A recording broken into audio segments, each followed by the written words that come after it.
con la segunda sesión del Seminario Institucional La Historia del Presente Mexicano.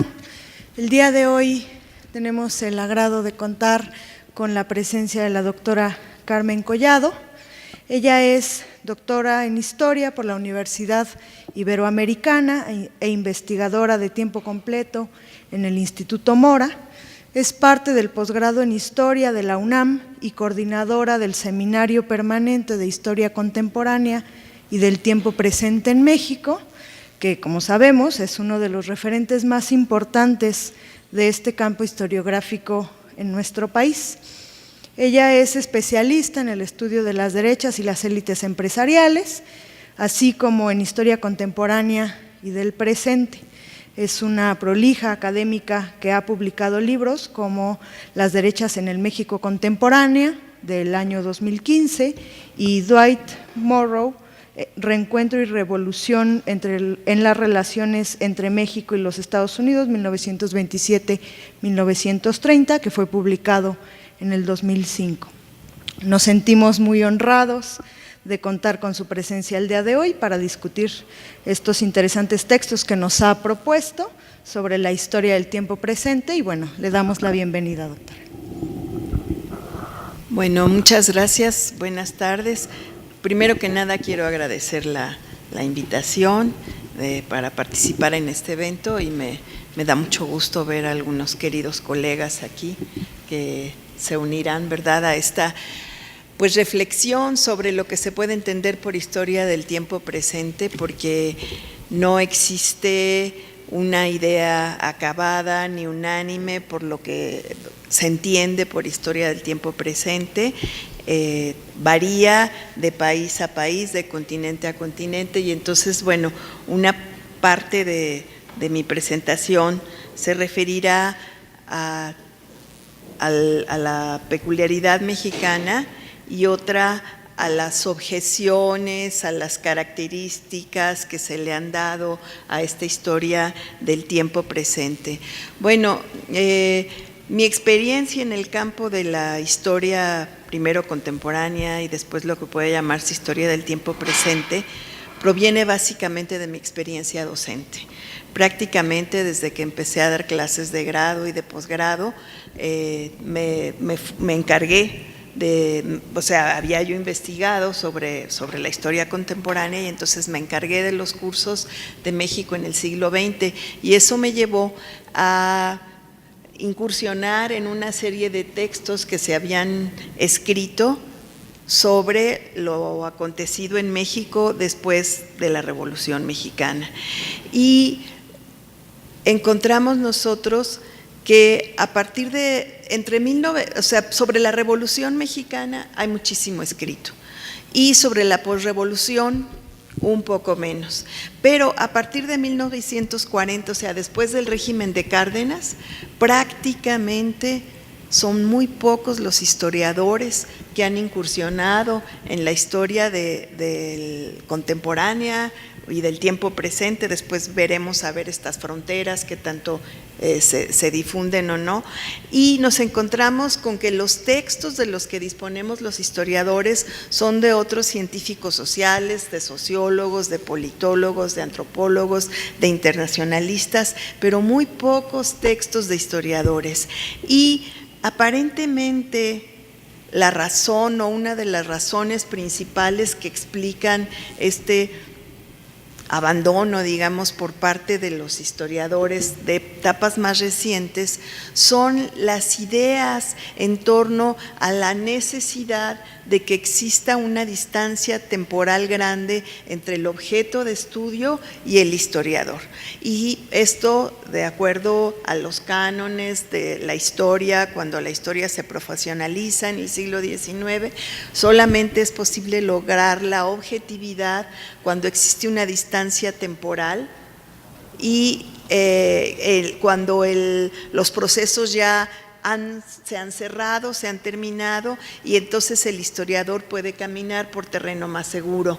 Y esta esta objeción también se ha argumentado que no existen fuentes suficientes, que los hechos son demasiado recientes como para evitar que la subjetividad se apodere de las interpretaciones, y estas objeciones, me parece a mí, son las que explican principalmente el hecho de que este campo tan fértil, tan importante, haya sido dejado de lado. No obstante, yo diría que de unas 2 décadas para acá ha aumentado el interés por parte de los jóvenes estudiantes que se están formando como historiadores por conocer los procesos más cercanos, y ello ha llevado al surgimiento de nuevas investigaciones, de nuevas preguntas, a pesar de todas las objeciones que existen.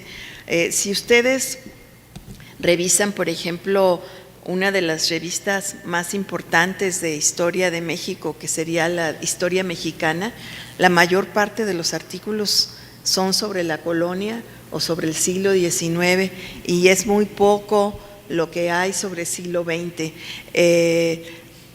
En historia contemporánea del Instituto de Investigaciones Históricas de la UNAM, allí sí hay más presencia de trabajo sobre el siglo XX, o en Secuencia, que es revista de historia y ciencias sociales, por la misma apertura metodológica, el carácter interdisciplinar de la revista, también ahí tenemos más trabajo sobre el siglo XX. Entonces, este es un campo de trabajo novedoso, es un campo de trabajo con sus especificidades propias y que ha recibido la atención de los jóvenes historiadores en épocas más recientes y de la sociedad. Algunos historiadores en España y en Francia señalan que la necesidad de hablar sobre la historia del presente nace de una demanda social por explicaciones sobre lo sucedido en épocas más recientes.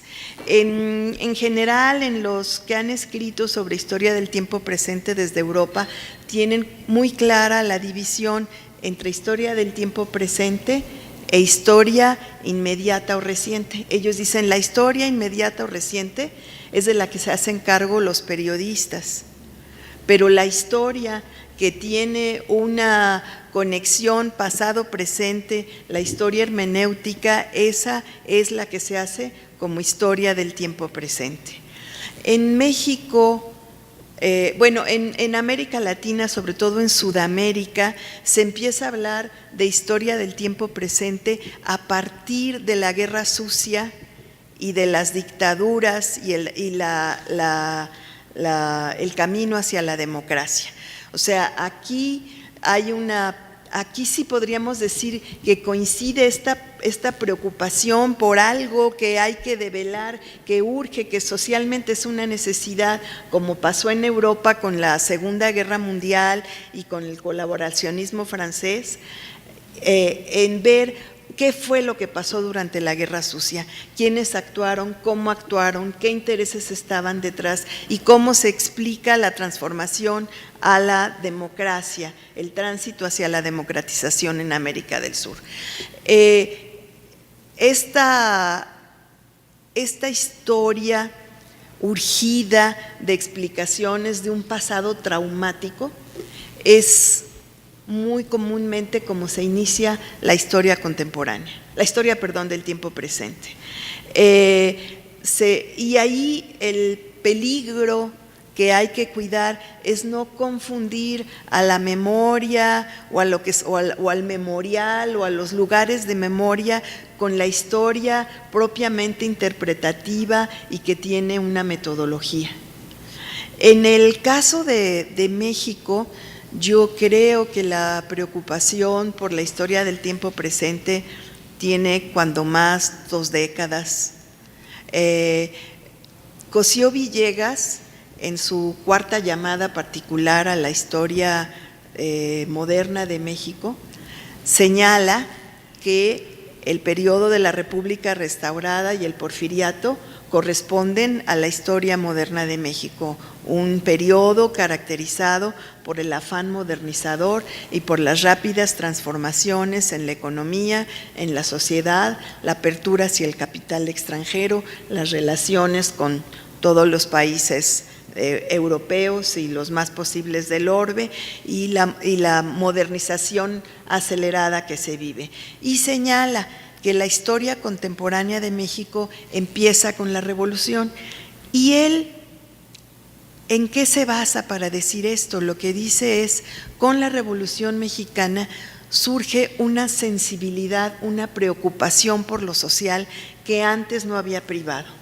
Y esto va a ser la gran diferencia entre la historia moderna y la historia contemporánea. Aquí ya hay una preocupación por lo social y esto va a marcar toda una época distinta en la historia de México.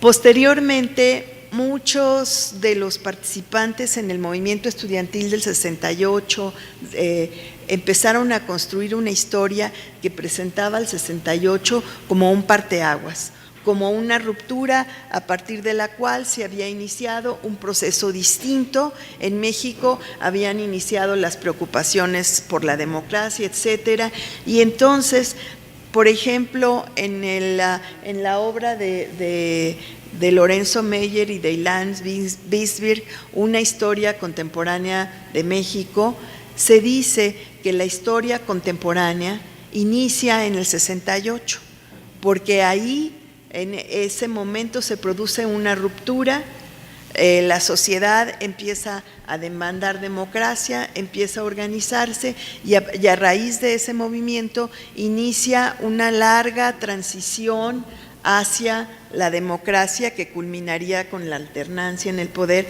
en el año 2000. Entonces,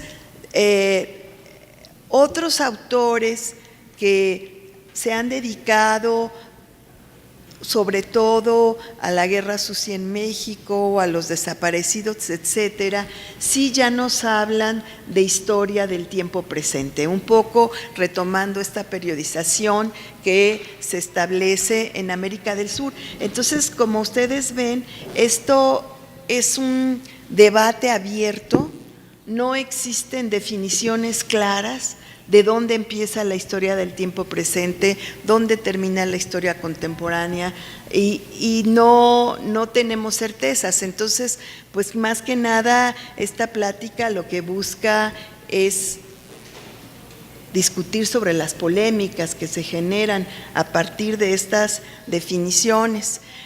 Para algunos autores, la historia del tiempo presente es diferente a la historia del siglo XIX en cuanto a método, fuentes y objetivos, y para otros constituye un campo de estudio derivado del avance del tiempo. O sea, no solamente es una perspectiva de estudio la historia del tiempo presente, sino que el tiempo presente constituye un nuevo periodo histórico, ¿sí? Existen estas posturas.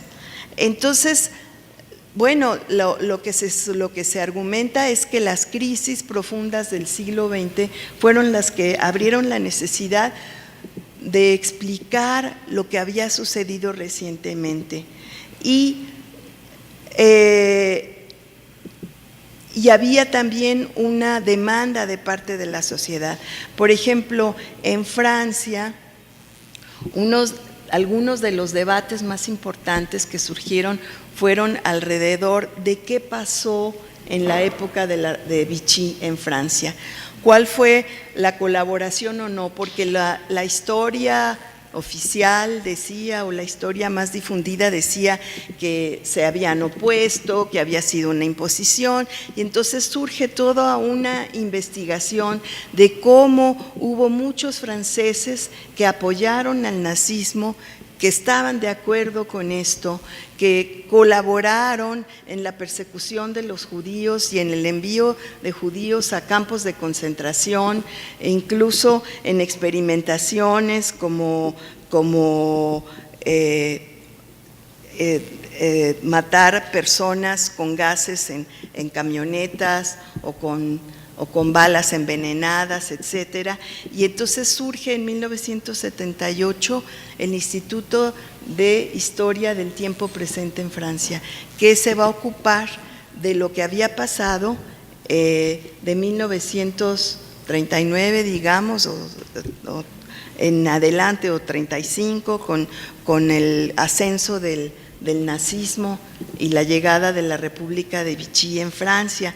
Ahora, ¿por qué los franceses le dan el nombre de tiempo presente? Porque para ellos la historia contemporánea había nacido con la Revolución Francesa. Entonces no era posible asimilar en una misma época acontecimientos tan diversos y se requería separar. Y entonces me parece que ellos son los primeros en hablar de historia del tiempo presente, los franceses. Y van a decir, bueno, sí existen características propias de la historia del tiempo presente, pero también comparte una serie de características que son iguales a la otra historia. Por ejemplo, François II considera que estas interpretaciones estructuralistas de larga duración de la historia cuantitativa llevó a una fragmentación del estudio histórico y a que los historiadores dejaran el tiempo presente en manos de los cronistas y de los periodistas, sin ocuparse de aplicar, digamos, la metodología histórica. Y por otro lado, el hecho de que la larga duración pusiera el acento más en las continuidades que en las rupturas provoca también que se dificultasen estudios más puntuales sobre tiempos recientes por parte de los historiadores. Entonces, Dos señala, es muy importante el estudio de lo que ha sucedido en tiempos recientes porque nos devela lo que pasó con las derechas y con el fascismo y el ascenso de estos grupos que actualmente ya tienen un lugar dentro del espectro político en Francia y es un lugar que a veces parece volverse predominante, ¿no? Entonces, por eso es importante estudiar lo que pasó. Y hay esta preocupación frente al negacionismo, frente a esta historia que hablaba de que los franceses se habían opuesto todos a colaborar con el régimen nazi, pues es descartada, ¿no? Y nuevamente nos dice, la historia del tiempo reciente es una perspectiva, pero también es un periodo, es un periodo histórico. Para otros autores, así por ejemplo Hugo Facio Bengoa, dice que la historia del tiempo presente son los últimos 50 años de historia. Entonces es el estudio de la inmediatez, aquel que se ocupa de la etapa posterior al fin de la Guerra Fría, que inicia con la globalización, etcétera.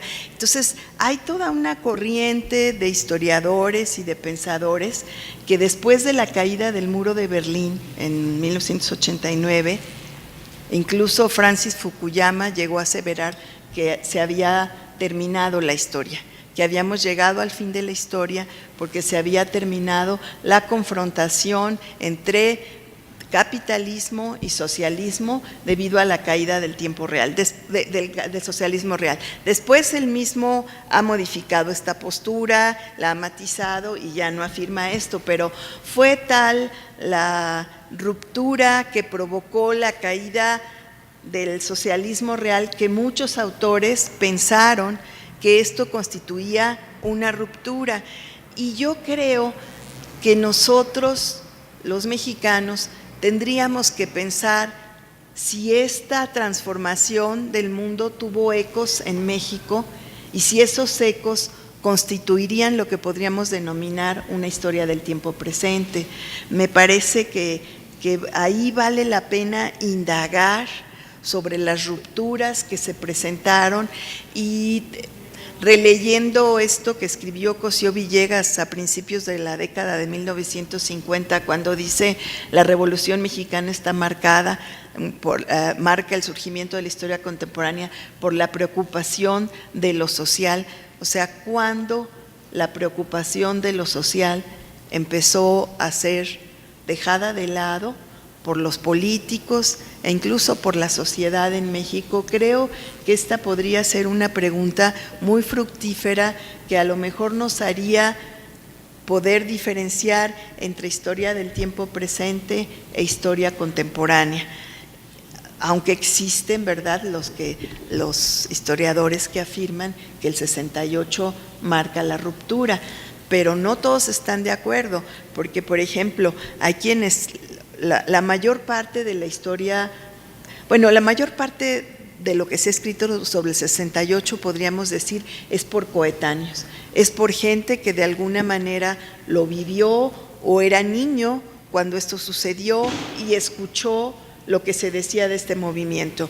Y para la mayoría de los que han escrito sobre el 68 sí lo presentan como una ruptura, pero hay autores que consideran que realmente la ruptura se inició desde la huelga ferrocarrilera y de los maestros del 58, cuando realmente se puso en tela de juicio el control del gobierno sobre, el control corporativo del gobierno sobre los sindicatos. O sea, al estos movimientos reclamar la democratización de los sindicatos y que no existieran líderes charros, sino que fueran electos por el conjunto de los, claro, no se hablaba de voto secreto, ¿no?, pero que no fueran líderes impuestos.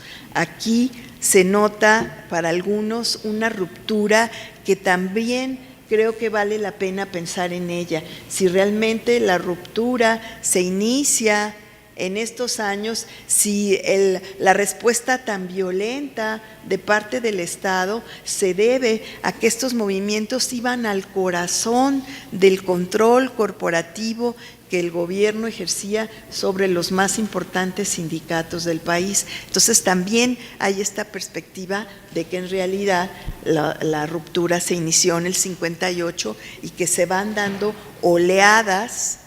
Otra sería, por ejemplo, en el 88, cuando el Frente Democrático Nacional lanzó una candidatura independiente y se hizo una escisión importante del PRI que dominó pues prácticamente desde 1929 hasta el año 2000 la escena política nacional. Entonces, esto también podría ser considerado como otro momento de ruptura importante. Ahora, el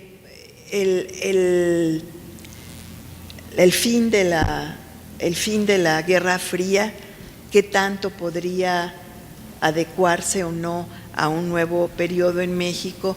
Por ejemplo, también habría, desde mi punto de vista, que discutirlo, y en este sentido yo creo que lo que nos arroja el estudio del tiempo presente es que desde el ascenso de Miguel de la Madrid se empieza a producir una ruptura importante, como él mismo tituló sus memorias, Cambio de rumbo, un cambio de rumbo del país hacia reformas neoliberales, ¿sí?, hacia las reformas que fueron dándole preeminencia al mercado sobre el Estado, a las reformas que fueron reduciendo la importancia del Estado, acotando el Estado, ¿sí?, dejándole menos intervención en lo económico y disminuyendo esta preocupación por lo social, bajo la creencia de que el mercado iba a servir para igualar las diferencias sociales y que ya no era necesaria la intervención del Estado.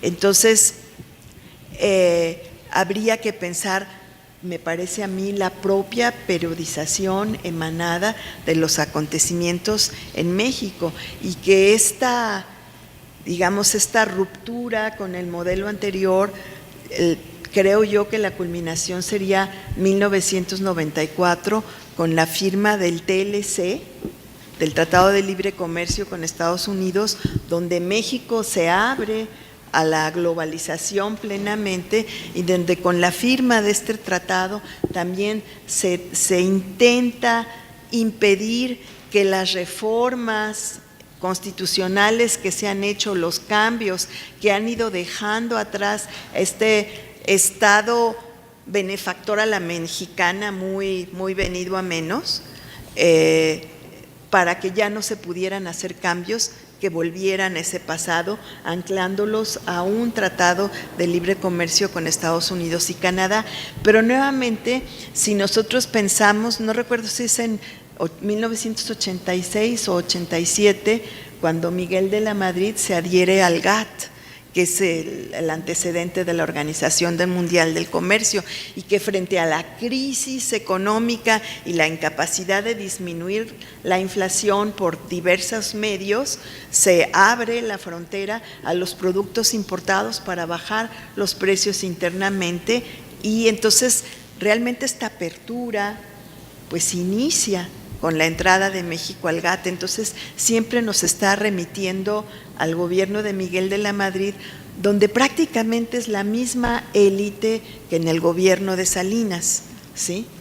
No hay ahí un cambio de élite. Ahora,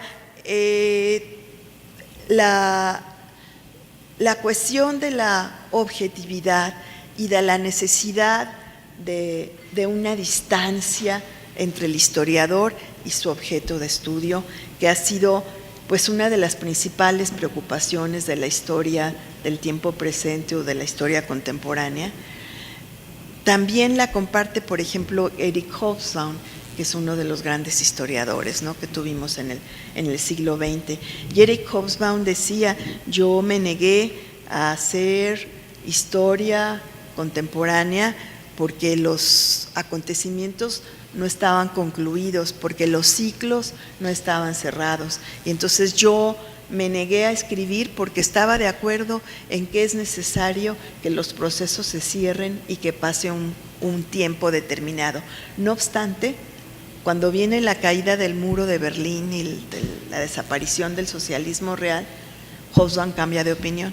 Entonces considera: aquí se cerró el siglo XX. El corto siglo XX, que para él empieza con el fin de la Primera Guerra y termina en 1989. Y entonces se lanza a escribir la historia del siglo XX, que es un libro pues que seguramente muchos de ustedes han leído, que es un libro muy importante y que nos demuestra que sí es posible hacer historia de épocas recientes, de historia del tiempo presente, que sí existen fuentes para trabajarla, pero que desde luego hay que tener precauciones. Por ejemplo, una de las características más específicas de la historia del tiempo presente, además de esta cercanía con lo que se está analizando, es la existencia de testigos. La historia del tiempo presente es, más que ninguna otra época, una historia donde existen testimonios, donde existen memorias particulares, y metodológicamente es una de las principales herramientas de la historia del tiempo presente. Ahora, lo que se obtiene de estas memorias individuales no es la historia ya. La historia oral es una fuente, y estas entrevistas tienen que ser analizadas bajo varias perspectivas, contrastadas con otra información, criticadas, como hacemos crítica con cualquier fuente. O sea, si yo estoy utilizando un periódico determinado para analizar lo que pasó en un momento dado, tengo que, como historiador, decir qué intereses representaba este periódico, qué grupo, los intereses de qué grupo, este escritor está hablando por quiénes.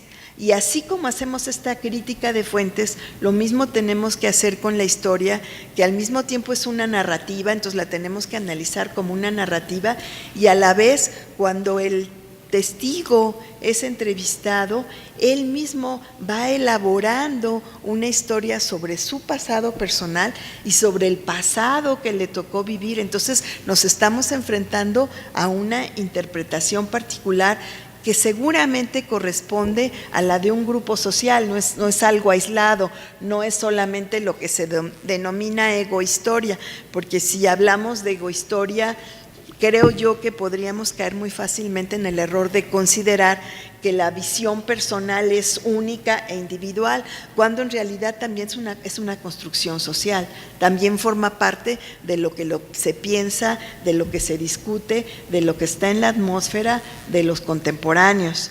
Entonces, tenemos, por ejemplo, François B. Derrida, que es el primer director del Instituto de Historia del Presente en Francia y uno de sus más importantes exponentes, dice, bueno, la objetividad desde luego es un problema, pero la objetividad siempre es un problema en la historia. El historiador siempre está hablando desde su presente, desde su propia postura, desde su interpretación a lo que está sucediendo hoy y cómo eso que está sucediendo hoy desde mi ideología, desde el grupo con el cual me identifico, va a imprimir determinado sesgo a esa historia. También señala que no es cierto que no hay fuentes, que para la historia contemporánea hay muchas fuentes, muchísimas fuentes. No estarán los archivos clásicos, pero hay públicos, pero puede haber archivos privados, está la prensa, está la historia oral, están los informes que el propio gobierno va generando a lo largo del tiempo. Entonces, digo, por decir unos cuantos, hay muchísimo material para hacer historia contemporánea. Y con respecto a la objetividad nos dice, bueno, la objetividad siempre ha sido un problema y la historia siempre debe buscar la verdad, porque él señala, bueno, la diferencia entre esta historia posmoderna que habla que la historia es una narrativa más, pues una de las grandes diferencias es que la historia está basada en el documento y la narrativa no tiene, la narrativa literaria de ficción no se basa en un documento, se basa, bueno, por supuesto en parte de la realidad, pero también ahí interviene la imaginación también interviene en el historiador, pero para imaginar con base en documentación qué fue lo que pudo haber pasado, cómo pudo haber sido este tiempo al que nos transportamos. Y entonces nos recuerda que la historia está en permanente construcción, o sea, nosotros hacemos una historia hoy con determinada perspectiva, pero los historiadores del mañana seguramente van a acercarse a esta historia con ojos distintos, tal vez con nuevos archivos, pero sobre todo con nuevas preguntas y nuevas perspectivas que van a arrojar nuevas historias. Entonces, de esta forma, la preocupación por la objetividad no se convierte en una barrera infranqueable que nos impida acercarnos a la historia contemporánea. Desde luego, uno como historiador tiene que tener en consideración su propio sesgo. O sea, yo pertenezco a este grupo, yo veo las cosas desde esta perspectiva y esto me va a permitir ejercer cierto control sobre lo que yo voy a interpretar, porque siempre tenemos que estar conscientes de que la objetividad es uno de los problemas, pero no solo de la historia contemporánea. Es más fuerte, eso sí, es verdad, es más fuerte la demanda de objetividad en la historia contemporánea por la cercanía, porque de alguna manera es como dicen algunos, se trata de un tiempo elástico, de un tiempo un poco líquido, que no sabemos bien cuándo comenzó, pero sobre todo cuándo terminó, porque podemos estar hablando de procesos que no estén concluidos, que no estén terminados. Entonces eso nos dificulta establecer cuáles son los acontecimientos importantes, y todo esto pues nos lleva a tener precauciones cuando nosotros hacemos esta historia. Pero no debe de llevarnos a negar la posibilidad de que los historiadores nos aboquemos a la historia del tiempo presente. Esto creo yo que es una demanda inaplazable para nosotros los historiadores, ocuparnos de esto que nos ha sucedido de manera más reciente y que nuestro trabajo va a ser también más interdisciplinario porque vamos a echar mano pues de estudios y de enfoques de la antropología, por ejemplo, para la historia oral, ¿no? Para la etnografía, porque así como el antropólogo está involucrado en la sociedad a la que está estudiando mediante esta investigación participante, pues también nosotros estamos más involucrados con lo que sucedió hace pocos años que con lo que sucedió hace 100 o 200 o 1000 años. Esto es indudable, pero entonces no por este temor a la falta de objetividad debemos de negarnos. Y creo que tenemos que pensar que en el caso de la historia de México en el siglo XX, cuáles son los momentos en los que podríamos ubicar esta historia contemporánea o historia del tiempo presente, que es algo, como les decía yo, de lo que se habla en México en épocas más recientes, ¿sí?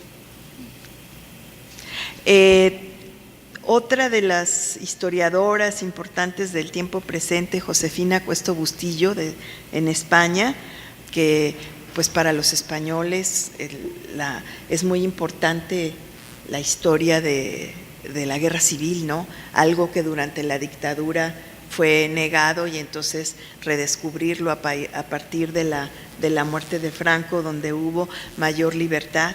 Entonces ella nos dice que la historia del tiempo presente tiene más que ninguna otra la intervención del sujeto en el conocimiento y donde se mezcla la memoria con la interpretación o a veces el actor puede ser el propio historiador que estuvo en acción. Entonces hay que tener estos cuidados. Ahora, no necesariamente la historia del tiempo presente la van a hacer los que la vivieron, porque pueden ser jóvenes que no la vivieron y que más bien lo que encuentran es un silencio o un vacío. ¿Qué pasó entre 1940 y el año 2000? ¿Qué fue lo que sucedió? Digamos, se ha escrito mucho sobre el 68, menos sobre el 58, las movilizaciones de ferrocarrileros, pero de todo lo demás hay muy pocos textos. Sin embargo, hay fuentes, ¿sí? Algunos de los presidentes han escrito memorias que son un material importante que nos permite ir contrastando. Es posible ubicar a actores de esa época. Entonces, los jóvenes van a tener una mirada obviamente más lejana, porque no les tocó vivir ese periodo que estamos denominando historia del presente, ¿sí? Entonces, no hay, digamos, una homogeneidad entre las miradas, porque depende de las generaciones, ¿sí? Y así es como se van produciendo las oleadas historiográficas, ¿no? Como por ejemplo en la Revolución ahora la tenemos muy claro, como la primera generación de historiadores es una generación que dice la Revolución Mexicana implicó un cambio y una ruptura, y después viene una generación revisionista que empieza a poner el acento más en las continuidades que en las rupturas y dice, bueno, no fue tanto esta generación revisionista, no fue tal la ruptura, en realidad incluso hay quienes hacen de esta historia contrafáctica y dicen, hubiera pasado lo mismo en México con revolución o sin revolución y nos hubiéramos ahorrado 1.400.000 bajas, etcétera, y después el crecimiento de la historia regional, de la historia de lo local, y cómo desde lo local, desde lo regional, se va modificando esta historia. Entonces hay oleadas, y así como encontramos estas oleadas historiográficas en la historia de la Revolución, pues yo creo que en el futuro no muy lejano vamos a encontrar también estas interpretaciones por oleadas de lo más reciente, y debemos de discutir estos problemas y de ver cuándo es posible establecer las rupturas. ¿Qué podríamos decir respecto a si en México la historia contemporánea empezó con la Revolución? Otros dicen empezó con la posrevolución, terminó, pero creo que si nosotros vemos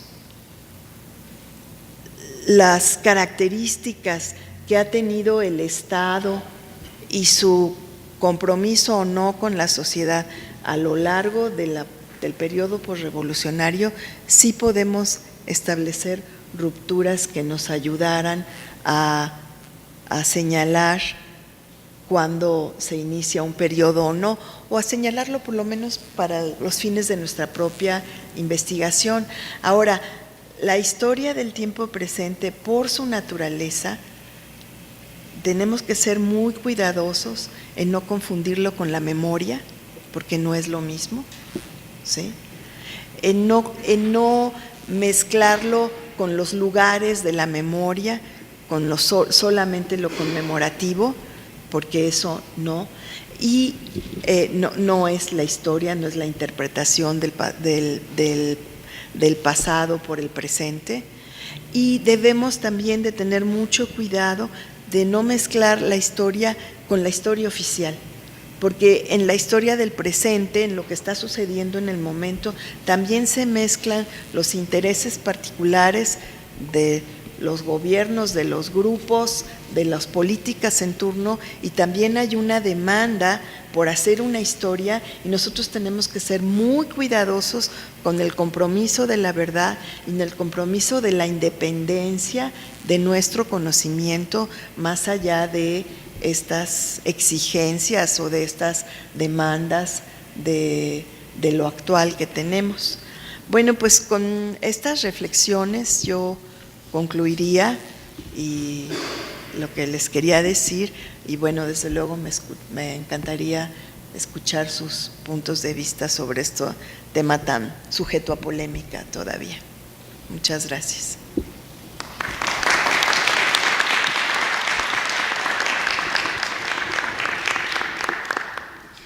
Pues damos entonces paso a las preguntas. Comentarles que vía internet nos acompañan colegas de Yucatán, Puebla, Jalisco, Guanajuato y de Barcelona en España, quienes también van a hacer llegar sus preguntas para participar de la dinámica.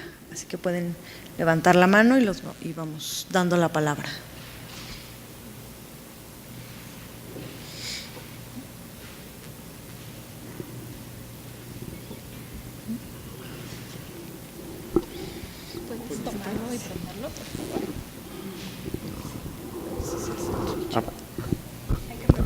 Creo que sí está prendido, ¿no? Hola, pues muchas gracias por su presentación. Me dejó muchas preguntas y, bueno, me llamó mucho la atención lo último que mencionó sobre marcar esa distancia con respecto, bueno, como una verdad histórica, pues, con otras verdades como por parte de ciertos grupos.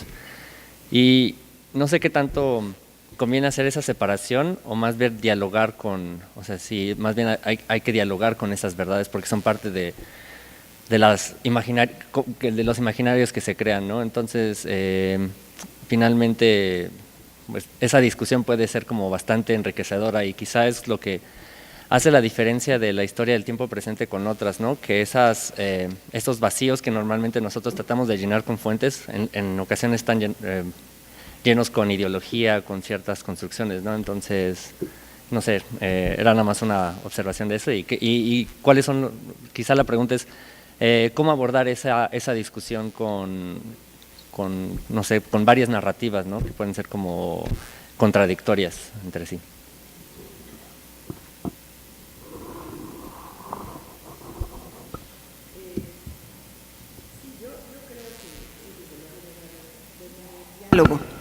Que desde luego debe haber diálogo, como tú lo planteas.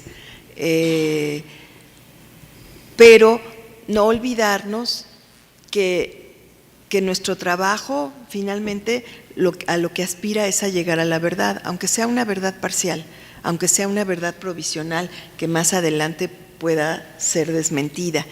A diferencia de la historia oficial, que lo que busca es justificarse y encontrar raíces de su presente en el pasado. Entonces ahí es donde nosotros tenemos que estar alertas para no confundirnos y para ver las diferencias.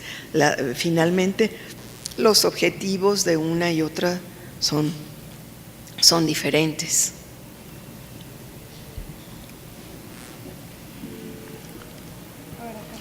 Había alzado la… Bueno, muchas gracias, le agradezco su exposición, fue sumamente enriquecedora. Creo que cuando hacemos una historia de la historiografía general, esta distinción entre historia del presente e historia del más pasado no es tan clara. La historia de la historiografía nos muestra que los escritores de la historia han reflexionado sobre su presente y sobre las necesidades de su presente, ¿no? Entonces creo que cuando más escudriñamos en estas diferencias entre historia del tiempo presente y la historia contemporánea y otros tipos de historiografías, se van diluyendo esas diferencias, no parecen tan claras o tan determinantes para la realización de las investigaciones. Yo recuerdo a Pablo Yankelevich reflexionando sobre este tema, que decía que habría que dejarse ya un poco de estas discusiones, que hay buena o mala historia, sea del tiempo presente o del tiempo pasado, y yo concuerdo un poco con esa apreciación. Bueno, y una cosa más, lo que sí creo que en estas características que usted planteaba sobre lo de la subjetividad y sobre otras características específicas, hay un asunto, si bien importante en la historia del tiempo presente, que es la cuestión de los tiempos políticos, de las transformaciones políticas. Creo que el devenir de los conflictos políticos sí va marcando las pautas y determinando en buena medida hasta qué punto se puede hacer o no se puede dejar de hacer esta historia del tiempo presente.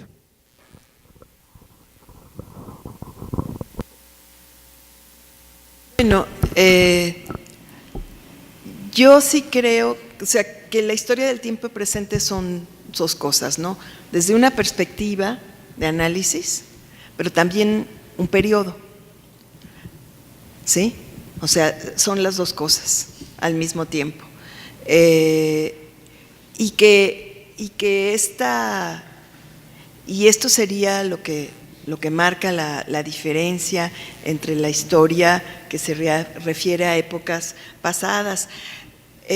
Yo creo que sí, desde luego hay buena historia y mala historia, pero que épocas sí existen y que hay que marcarlas o tratar de construirlas y demostrarlas de conformidad, desde luego, con la interpretación que uno tiene sobre los hechos. Por ejemplo, como decía Cosío Villegas, con la revolución hay una nueva sensibilidad hacia lo social y una preocupación por lo social, pues lo que dirían los que sostienen que no hubo una ruptura con la revolución es que tal cosa no existió, ¿no?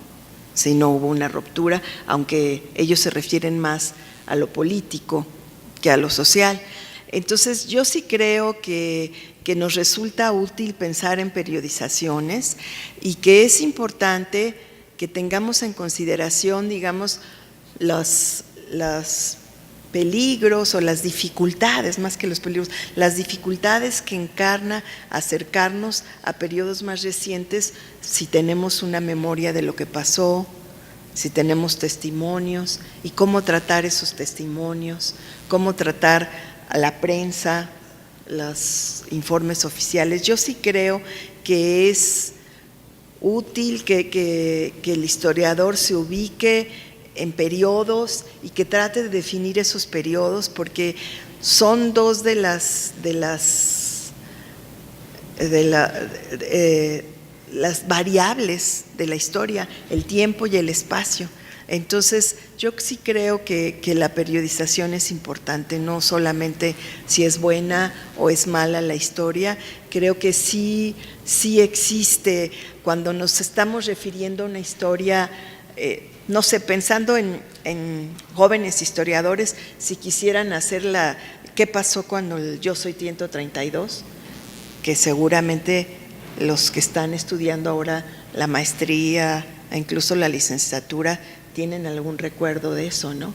Entonces, de alguna manera fueron partícipes de eso, lo escucharon en la prensa. Entonces, yo sí creo que hay que abordar esos tiempos más recientes, pero hay que abordarlos con estas precauciones para no caer en subjetividades o en trabajos que no tienen una verdadera perspectiva histórica. Si gusta acercarse, por favor, al micrófono.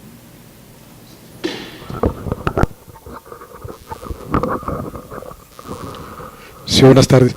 A mí me parece que sí, más que de periodos, siento que es de procesos, el análisis, y deberán de ser a partir de la evolución del Estado.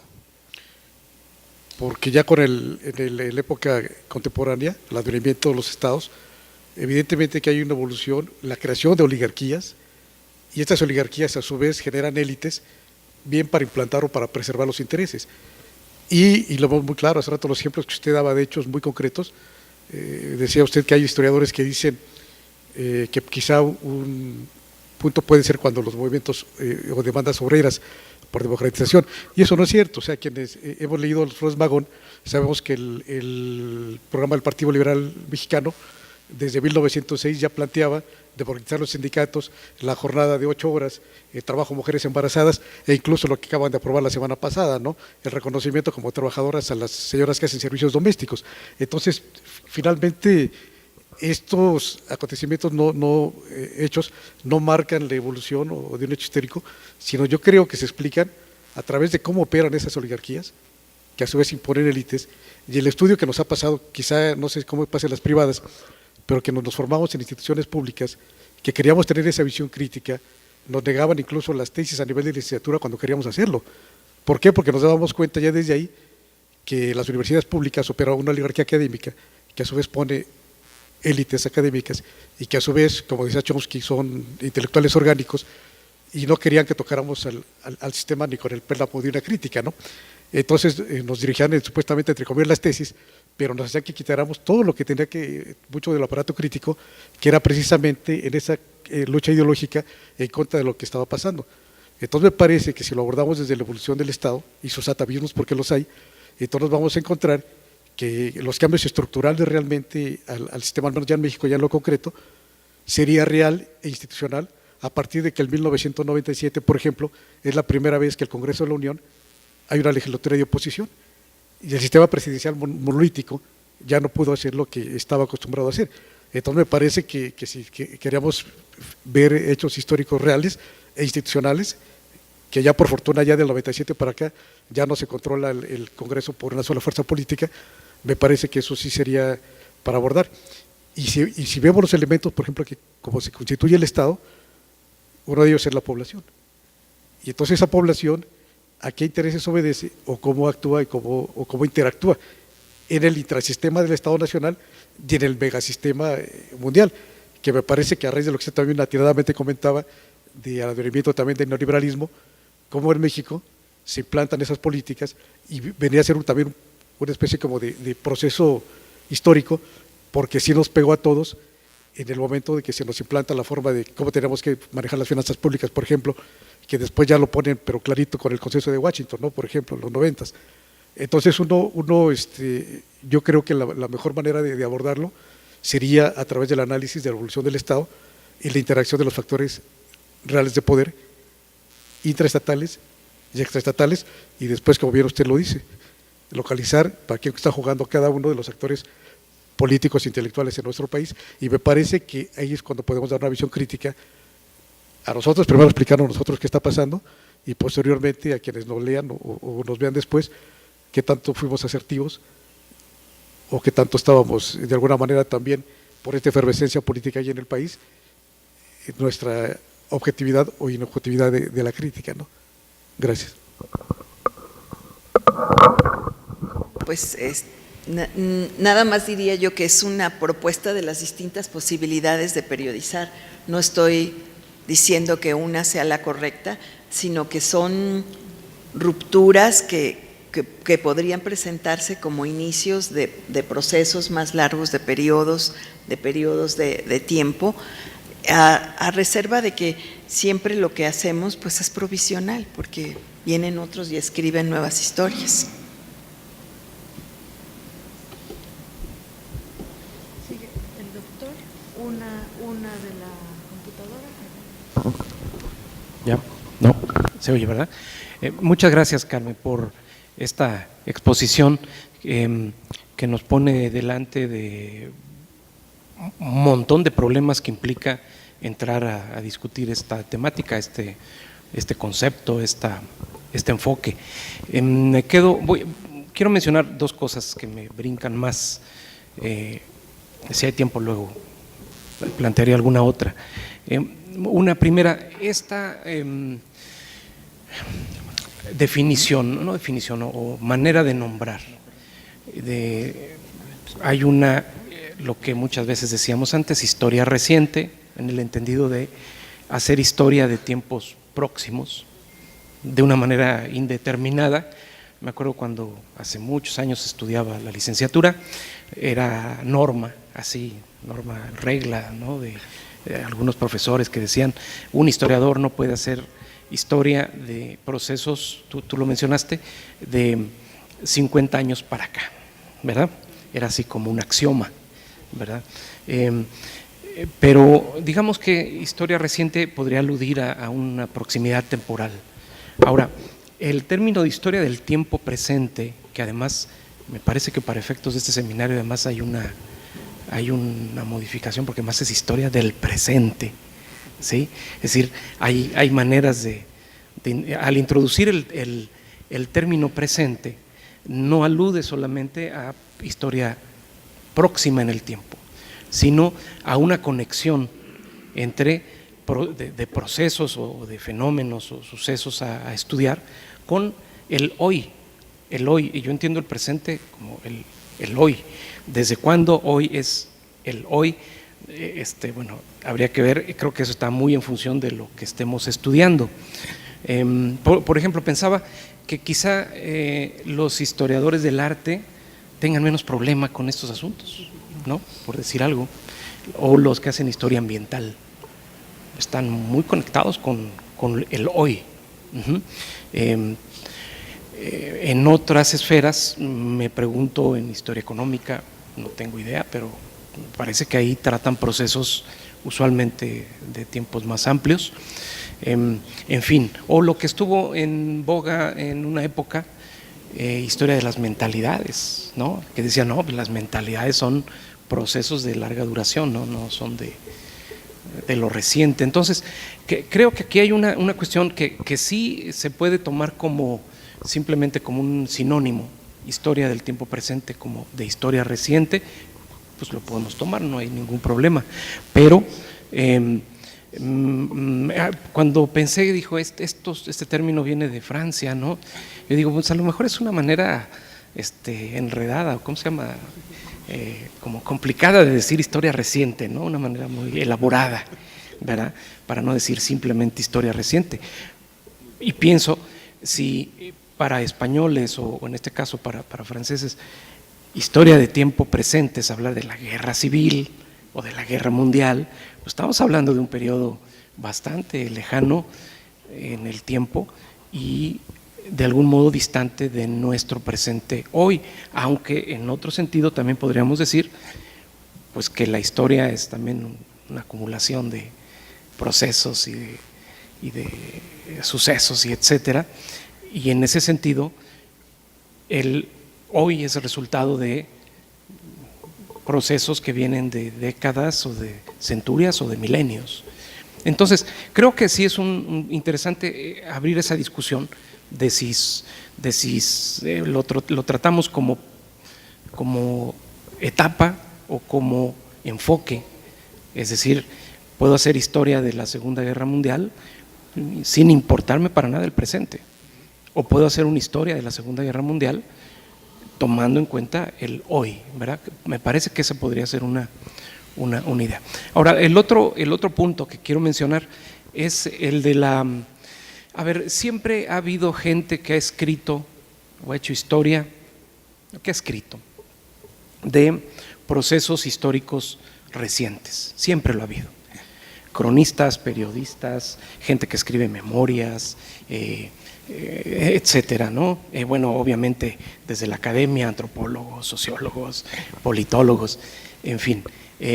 La pregunta aquí vendría a ser no si es pertinente, no si es posible hacerlo, sino el historiador, las historiadoras, que podemos, por un lado, aportar desde nuestra manera de estudiar las cosas, y si es posible que desde nuestra disciplina se pueda hacer algo más, algo diferente, algo, no digo mejor, simplemente algo característico, o no. Es decir, si podemos romper este antiguo tabú de que efectivamente un historiador no tiene elementos, no tiene los recursos necesarios para hacer la historia de menos de 50 años, o digo, 68 ya quedó, ¿no? En 50 años, digamos, del 68 del 68 para acá, tú mencionabas, por ejemplo, el 88, ¿sí? Y decir, bueno, a ver, un historiador, se ha escrito mucho de estas cosas, estoy pensando el alzamiento zapatista, ¿no? 94, corrieron ríos de tinta, ¿sí? La historia como disciplina, ¿cómo puede aportar algo diferente? ¿Qué es lo distintivo de la disciplina nuestra? Algunos dirán que es el tema de las fuentes, ¿verdad? Pero, y creo que tú hiciste hincapié en esto, y esto es muy importante, es cierto, hoy tenemos una cantidad de información y de posibilidades de documentar cosas, de procesos recientes, inmensa, ¿no? Entonces yo te lo planteo a las dos cosas como preguntas, no estoy discursando. En ambos casos, ¿cuál sería tu punto de vista de estos dos temas? Muchas gracias, Carmen. Muchas gracias, Mario. Bueno, sí, efectivamente en América Latina, cuando se empieza a hablar de la historia más allá de lo contemporáneo, se habla de historia reciente, ¿sí? A diferencia de Francia o España, donde hablan de historia del tiempo presente y dicen, no, es que la historia reciente o inmediata es la de los periodistas, y eso no es lo que hacemos nosotros, ¿no?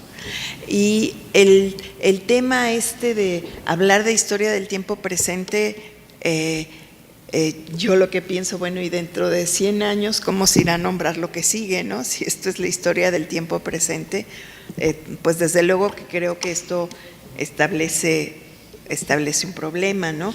Y a mí me gustó mucho una definición que usa del tiempo de Derrida, de San Agustín, en donde dice el tiempo presente, el tiempo presente es evanescente porque nada más lo mencionamos y ya desapareció. Así que hay que tener una visión un poco más larga del presente, y para esto se apoya en la definición de San Agustín, quien dice que el presente es el lugar de una temporalidad extendida que contiene la memoria de las cosas pasadas y la expectativa de las cosas por venir. Y entonces dice, el presente del pasado es la memoria, el presente del presente es la visión, el presente del futuro es la expectativa. Y entonces, bueno, a partir de esta visión del presente, de que no es algo que se está derrumbando, sino es algo que nos permite la posibilidad de ver el pasado, pero también de ver hacia el futuro, él fundamenta esta parte de la hablar de historia del tiempo presente. Mira, es verdad que estos son términos nuevos que han llegado a nosotros recientemente, relativamente recientemente, porque antes nos hablábamos de historia contemporánea, y historia contemporánea era de la Revolución hasta donde hasta podía ser el minuto de ayer, ¿no? Porque incluso la palabra contemporánea hace alusión a que estás compartiendo un tiempo con lo que estás estudiando. Ahora, con respecto a la posibilidad de que la historia haga una historia particular, enriquecedora de los hechos más cercanos a nuestro presente, yo creo que como todo es posible hacerlo. Es posible hacerlo porque, pues ya como tú mismo mencionas, fuentes no es exactamente lo que escasea. El asunto aquí es hacerse las preguntas correctas, lograr detectar los acontecimientos importantes y pues lo pantanoso que puede ser hablar de procesos no acabados. Ahora, esta preocupación de no podemos hacer historia si no han pasado 50 años, pues yo la veo como algo de la historia positivista, plenamente. Algo que viene del siglo XIX y que nosotros heredamos y que incluso se nos enseñó, ¿verdad? Porque en una época y hasta años muy recientes, en la Facultad de Filosofía y Letras, tanto en licenciatura como posgrado, son pocas las materias de historia del siglo XX. Se llega hasta Cárdenas, pero de Cárdenas hacia adelante no hay muy pocas materias, o sea, todavía hay muy poco interés, todavía priva este prejuicio, este temor. Entonces yo creo que nos tenemos que atrever a hacerla y teniendo en consideración estas peculiaridades que nos pueden llevar a descarrilar el conocimiento. Yo pienso, la historia que se escribía en México en el siglo XIX era una historia escrita al calor de los sucesos. Bustamante, Alamán, todos los que escribieron después sobre el Segundo Imperio, estaban escribiendo sobre lo que pasó ayer y no había ningún conflicto. Cuando se hace la historia, la de Justo Sierra, pues el último tomo pues era lo más reciente, la independencia, qué sé yo, ¿no? Incluso, por ejemplo, si uno piensa en Cosío Villegas escribiendo sobre el porfiriato, pues en 1950 el porfiriato no tenía tantos años de haber terminado, ¿no? Entonces, siempre ha habido esta escuela, este grupo de historiadores que se arriesgan a escribir con los riesgos que tiene escribir una historia de tiempos más recientes en donde la memoria personal se mezcla, en donde capaz que hubo una participación personal y entonces en donde las memorias de los testigos también se entrecruzan, se contradicen, en fin, ¿no? Pero yo sí creo que es posible y sí creo que es una necesidad que nos acerquemos a ella, porque me parece de lo más anacrónico que a estas alturas del siglo XXI estemos diciendo, ay, no podemos hacer historia hasta que no pasen 50 años.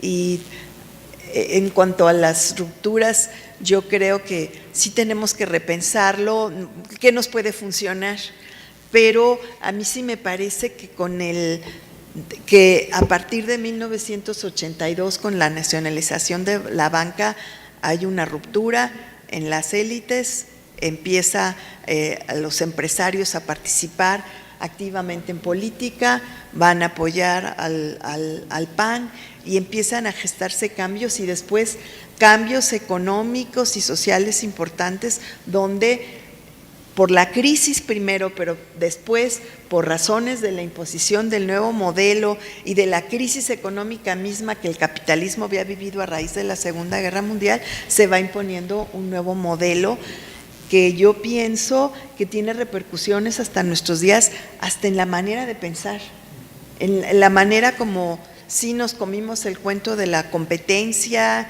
y tenemos que competir y tenemos que ser más productivos, y eso ya forma parte del ADN, yo diría, de las generaciones más jóvenes. Entonces creo que habríamos de pensar en si esto significa una ruptura.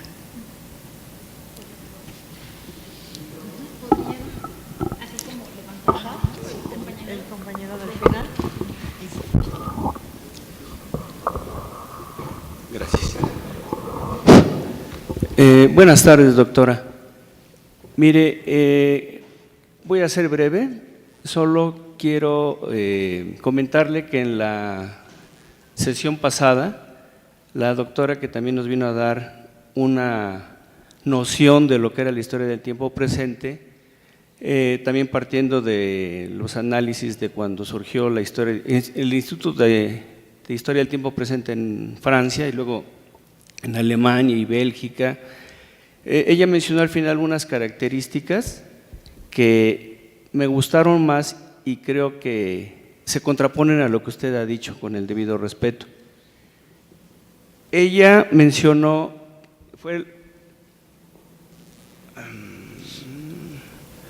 la doctora Eugenia Alier Montaño.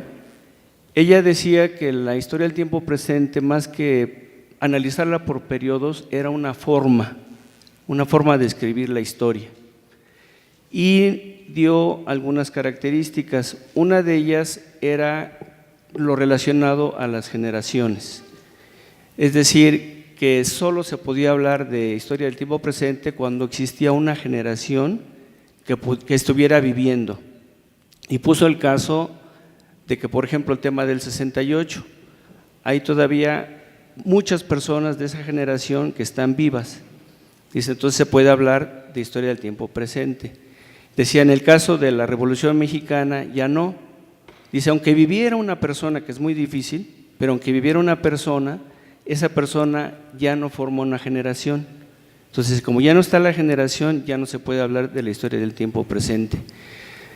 También mencionaba la cuestión de la coetaneidad entre el que escribe y las personas que son los informantes, los testigos.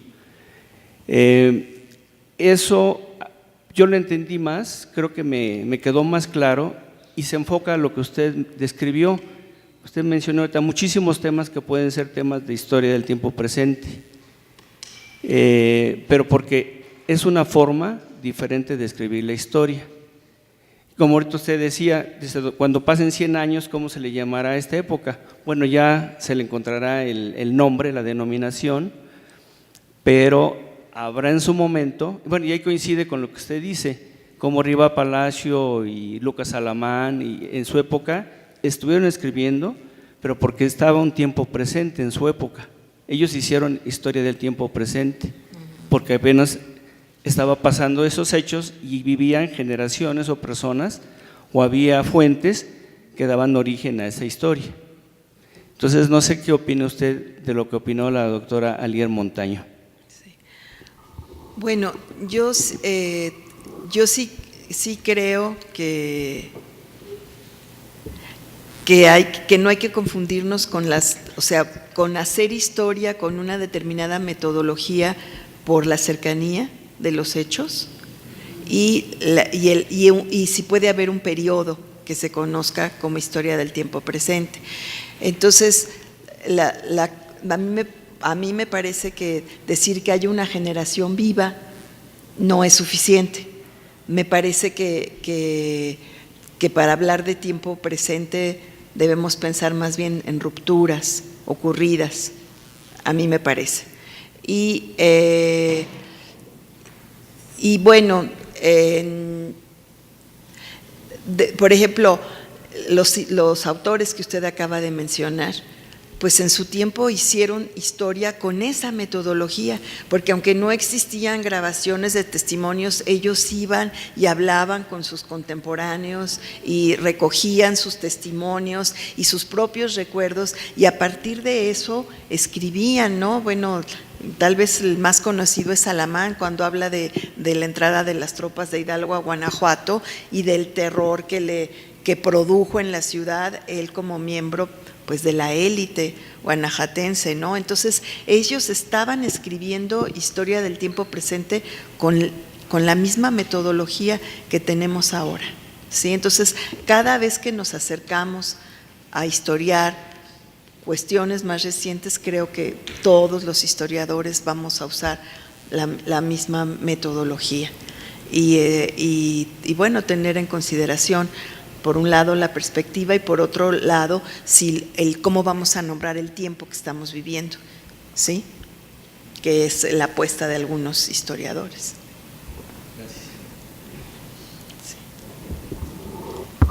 Buenas tardes a todos. Gracias, doctora, por lo que nos está poniendo al corriente, nos está poniendo al presente.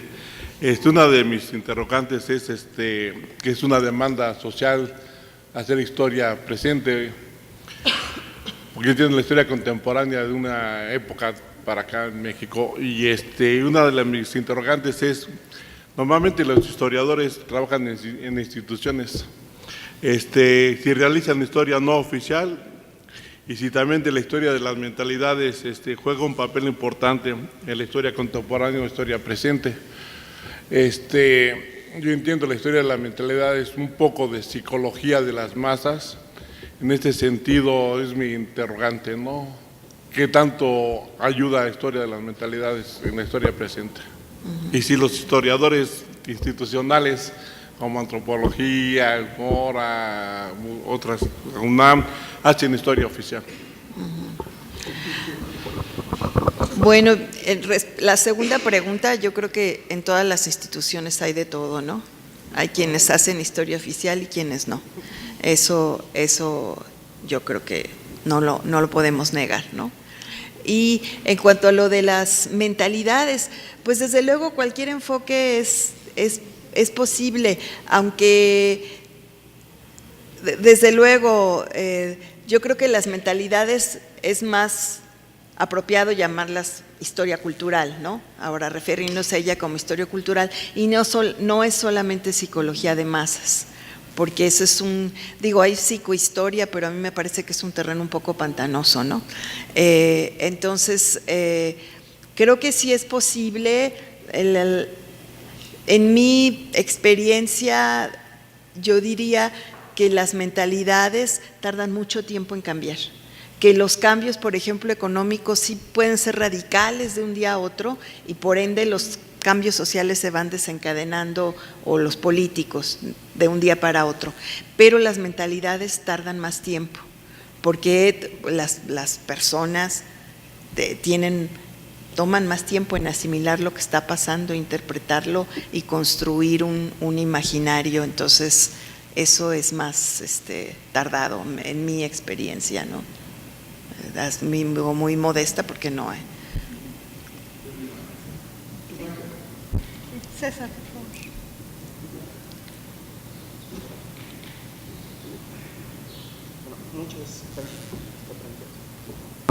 Bueno, muchas gracias, Carmen, por la presentación.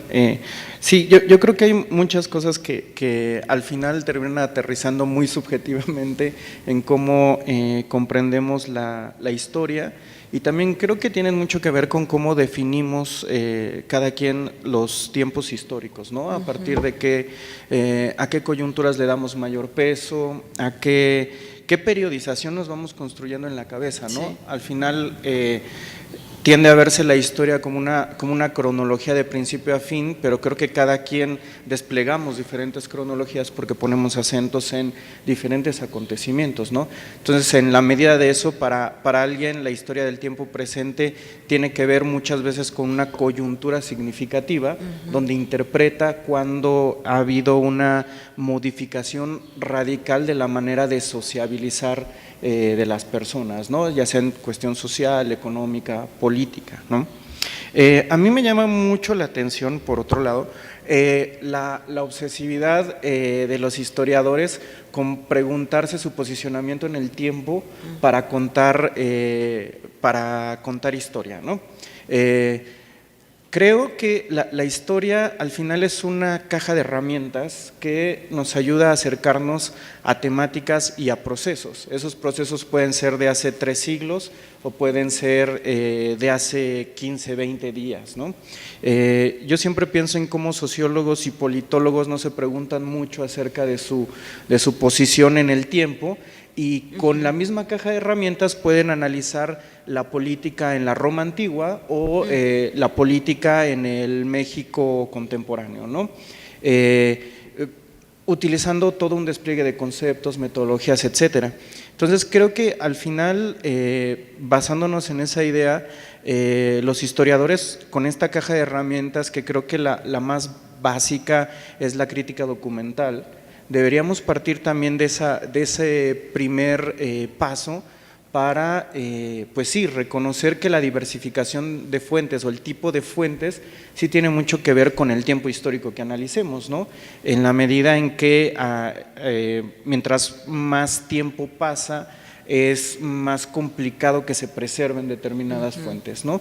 Pero una adecuada crítica de fuentes nos permite aplicar el método histórico a un conjunto de entrevistas que a un conjunto de testimonios en un archivo de hace 500 o 600 años. Por otro lado, creo que yo estaría de acuerdo en esta idea del tiempo de la historia presente como una temporalidad, pero más relacionado con esta cuestión de los regímenes de historicidad, ¿no? En el momento en el que el presente comienza a formar cierta construcción mental acerca del valor que tiene, ¿no? Y ciertamente tiene que ver, yo creo, con los procesos de crisis civilizatoria del siglo XX, que son las guerras civiles, la Segunda Guerra Mundial, que de repente despiertan como esa necesidad de presentismo de los acontecimientos, ¿no? Y creo que todavía estamos un poco inmersos en esa manera de sociabilizar el pasado, y en ese sentido creo que también eso explica la preocupación de los historiadores profesionales de ese tramo histórico sobre el presente, ¿no? O sea, a ellos les preocupa qué está pasando en el presente y por tanto tienen miedo también, o sea, se despierta cierta, más que miedo yo le llamaría como ansiedad a abordar procesos contemporáneos, ¿no? Creo que también proviene un poco de la crítica de fuentes hacia el siglo XIX, ¿no? Darse cuenta cómo los que escribieron en siglo XIX, XVIII, también abusaron un poco de su posición en el presente para poder mover, no me gusta la palabra manipular, pero para manipular su presente en un momento determinado, ¿no? Y sí, yo estoy muy seguro que estamos también en un momento en el que esa ansiedad está siendo ya un poco superada, también por una generación que ciertamente tenía que responder a esa cerrazón de los procesos políticos. Digo, al final tú hablabas de la Revolución Mexicana, pero pues también cuando se está haciendo historia del cardenismo, en realidad el cardenismo tiene 30 años de haber pasado, sí, ¿no? Creo que ahí más bien empezó a pesar mucho la visión de unas cuantas figuras hegemónicas en el conocimiento histórico que se tomaron la atribución de determinar y definir qué era la historia, ¿no? Sí.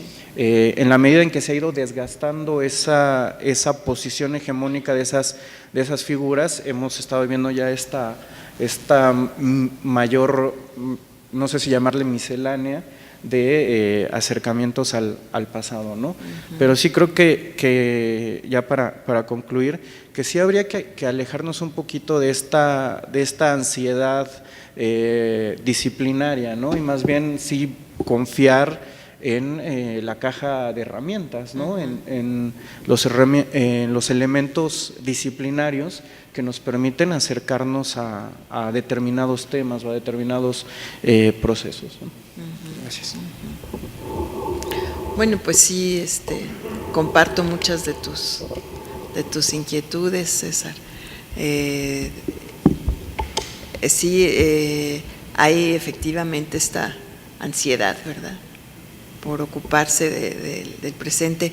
Y también existen, que eso no lo dije, pero también existen politólogos, sociólogos, que hacen trabajos con perspectiva histórica, aunque no estudiaron historia, aunque no tienen información, pero donde encontramos en sus trabajos que hay una densidad histórica, que hay una profundidad, que yo creo que le da esta idea del cambio y la transformación, ¿no? Porque la historia, por antonomasia, se ocupa más del cambio y de la transformación que de las permanencias, a diferencia de lo particular, ¿no? Por lo mismo. Y en cambio las otras ciencias sociales se ocupan más de las generalizaciones y entonces tienden a tener visiones más estáticas que un historiador, pero desde luego también hay trabajos muy valiosos escritos por otros científicos sociales.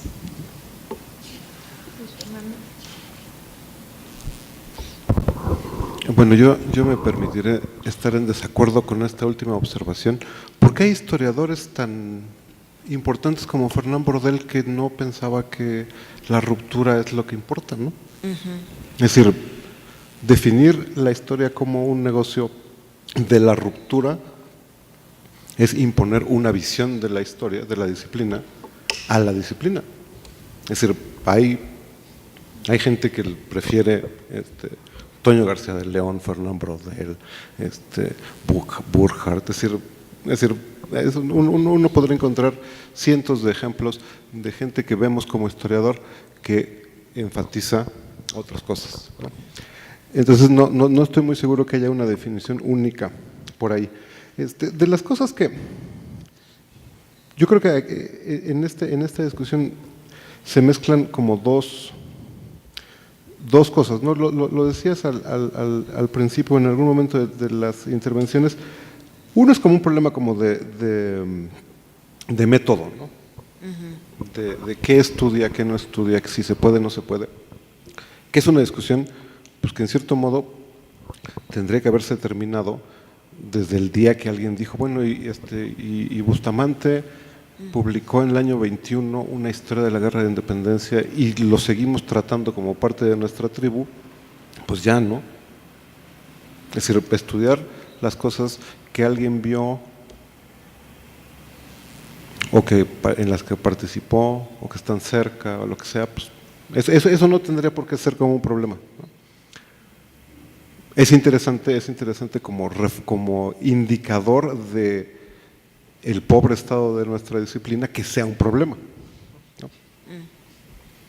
Es decir, que eso que aprendimos hace montones de años siga siendo un problema y que desde el punto de vista profesional sea motivo de debate y de reivindicación de gente que estudia el final del siglo XX o el principio del siglo XXI, que siga teniendo que defender la legitimidad del estudio, pues más que hablar de la importancia de eso, habla muy mal de la disciplina, de la profesión nuestra, ¿no?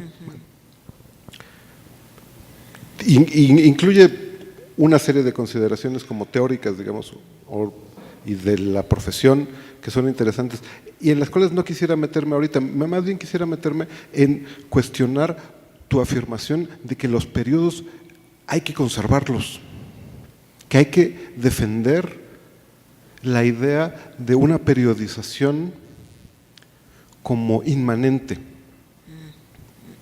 que hay una periodización que de veras hay que recuperar el espíritu de Cosío Villegas o el espíritu de quien haya decidido que la historia contemporánea en Francia empieza con la Revolución, como si la existencia de esas épocas, la definición de las épocas históricas, realmente cumpliera un propósito y como si en realidad nos sirviera para algo, ¿no? Yo creo que no. Yo creo que esas épocas vienen de una como generalización de cierto tipo de estudios. Si uno considera, como el compañero, que la única historia válida es la historia del Estado, pues entonces uno dice lo que es bueno para la historia del Estado tiene que ser la historia de la sociedad a la que pertenece. Pero y si uno estudia otra cosa, tiene que ajustarse a esa idea de época. Es decir, la definición de Cosío Villegas sirve, es una herramienta para su propio trabajo, pero suponer que esa época de lo social tiene una existencia objetiva en el sentido de observable y una utilidad para quien estudia la música, pues me parece un despropósito, me parece seguir insistiendo en que hay una historia, la historia de una cosa, la historia vista desde un cierto punto de vista, sigue teniendo primacía sobre las otras, ¿no? Pero si uno estudia la agricultura, pues la verdad, que Francisco I. Madero haya dicho sufragio efectivo no reelección, pues no le sirve absolutamente para nada, ¿no? Y entonces insistir en enmarcar todo lo que ocurrió en una sociedad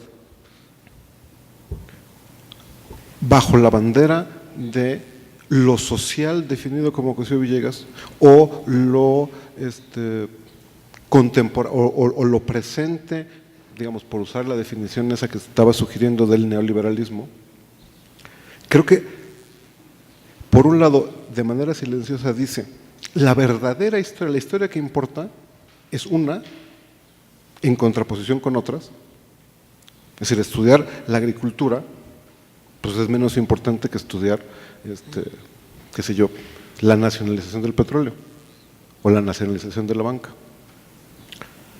Y entonces es como que reifica las herramientas. Y entonces, pues simplemente hace porque continúe la jerarquía estatocéntrica que dice la historia que importa es la historia del Estado, la historia del poder, la historia de las naciones y la historia de la agricultura o la historia de la música, pues démosle chance porque somos tolerantes, pero asumamos que no importa tanto, ¿no? Entonces digamos como que mi problema o lo que te quisiera como cuestionar es un poco sobre la necesidad, la utilidad epistemológica de seguir considerando que hay épocas del mundo, ¿no? Que pues sí, retrospectivo, hacia atrás lo podemos ver más o menos fácil, como en casi todos los casos cumplieron funciones no científicas, sino claramente políticas de corto plazo. Es decir, cuando los que inventaron la Edad Media no estaban haciendo ciencia, o sea, sí estaban haciendo ciencia, pero estaban desmarcándose políticamente y entonces generaron un problema que los medievalistas ahí están todavía después de no sé cuántos siglos, porque unos señores dijeron, decidimos que a partir de aquí y de aquí para acá es esto, y entonces todo lo que pasó ahí de algún modo tiene que corresponder con esa definición muy coyuntural y muy parcial sobre todo, ¿no? Entonces, no sé, como que la verdad es que no me gusta tu defensa de las épocas históricas, ¿no? Pero bueno. Bueno, con respecto a la primera parte de la pobreza de la disciplina, pues sí estoy de acuerdo, ¿no? Con que seguir insistiendo con que tienen que pasar 50 años es obtuso, no lleva ningún sentido. Y la defensa de las épocas, pues mira, yo no me percibo así como que estoy defendiendo las épocas, sino que estoy planteando la utilidad que puede tener utilizar un periodo para preguntarnos algo. Y de hecho, si tú dices, yo no digo que la historia del Estado sea lo que debemos de estudiar o la historia de lo social, pero por ejemplo, sí, la historia de la agricultura que dices, bueno, si hacemos la historia de la agricultura, pues nos va a repercutir lo social y lo político y lo económico, ¿no? O sea, necesariamente, ¿no? Entonces, yo no planteo que las épocas existan per se, porque de hecho de ahí la duda, bueno, si a esto le nombramos historia del presente, dentro de 100 años de qué vamos a estar hablando, o sea, un poco el de la arbitrariedad de las etiquetas y de la no concordancia. Por ejemplo, en Europa, pues la historia moderna empieza con el Renacimiento, ¿verdad? ¿Sí? Y aquí, según Cosío Villegas, la historia moderna empieza con la República restaurada. Y sí, efectivamente, cada etiqueta de estas de periodo, pues sí, tiene relación con lo que está pasando y tiene relación también con una postura política frente a, para diferenciarme de lo que me precedió. Entonces esto fue una época, esto fue otro. Yo lo que creo es que como historiadores nos atenemos a un periodo y que tenemos que buscar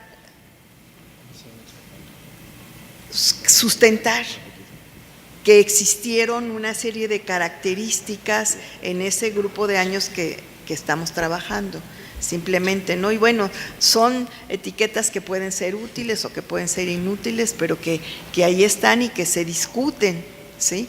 Y desde luego, pues lo que pasó en Francia con la historia del presente, por ejemplo, en Estados Unidos eso ni se plantea. En Estados Unidos escriben de lo que pasó ayer, de la campaña de Trump, tranquilamente un historiador y no pasa nada. O sea, esa preocupación que yo creo que en el caso nuestro es de pobreza académica, pero también de preocupación política, allá no existe, allá lo enfocan diferente. O en Inglaterra, pues no se la tomaron tan en serio con Historia del Presente, ¿no? Aunque sí fundaron sus revistas y esto, pero no quisieron presentar esa ruptura.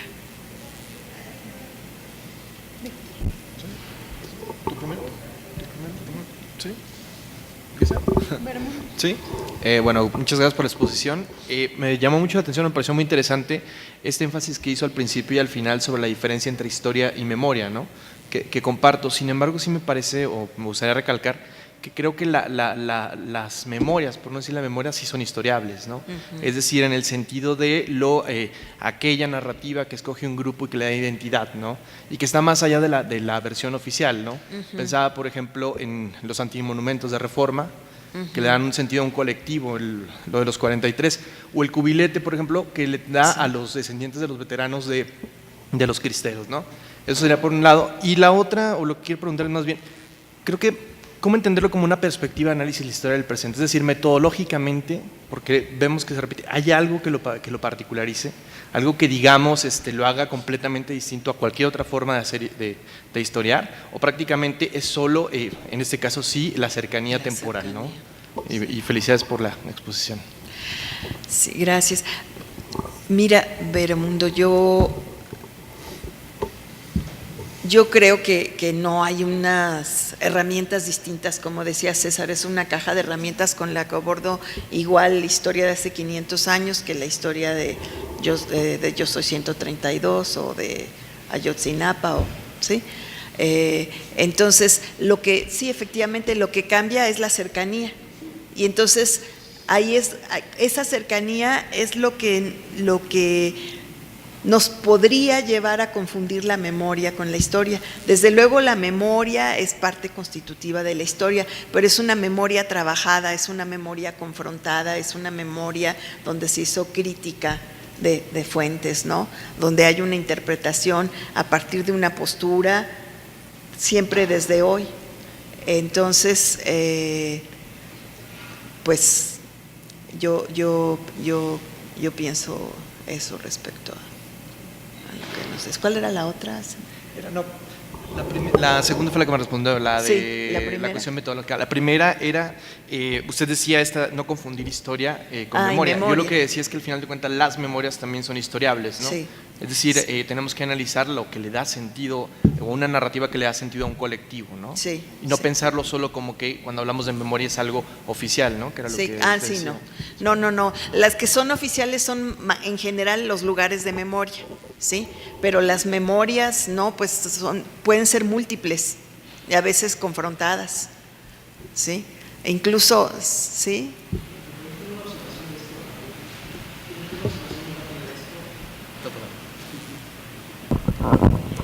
Pero cuando termines. No, no. No, voy a interrumpir, discúlpenme. Es que desde hace rato me vino a la mente, cuando hablan de historia oficial, y siempre vemos peyorativamente esto, ¿no? Bueno, el libro de texto de primaria, ¿verdad? Pues ahí hay nociones bien interesantes de historia del tiempo presente. Por ejemplo, hay un apartado del libro de texto de primaria, creo que de sexto año, que habla de la crisis económica de 1980, ¿cuándo fue?